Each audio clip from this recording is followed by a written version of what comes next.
What is that? Some things just don't make sense. This is a piece of card art I had a really hard time trying to figure out what am I going to do for this piece. Whenever I start a new piece, I usually have to look at what the card does and then I try to start pulling ideas out of it, but this one was really tough. So consumables are normally things that you eat, so what makes food taste better?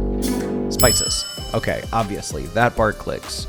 So now the question is, how do I carry these spices? And now I know it must be a fanny pack, the coolest clothing known to man. Who would be using these spices? So now I have to check the map of our world and try to figure out which culture has access to the most spices. The answer was pretty simple, it's the Athuri. These are cat-like people whose homeland is covered in forests. So with my idea locked in, it is now time to start painting. Now I'm going to make this a nighttime scene, so we're just going to start with a blue background.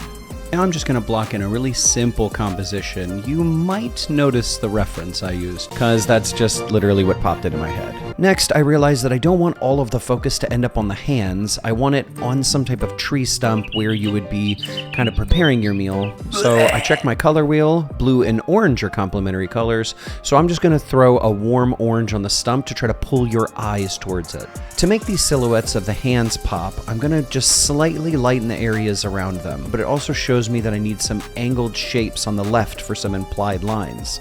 If I angle these over to the right, they're going to point straight towards the spice kit. Next, I'm going to drop a little bit of orange light on these hands here to try to tie them together to the spice kit below them.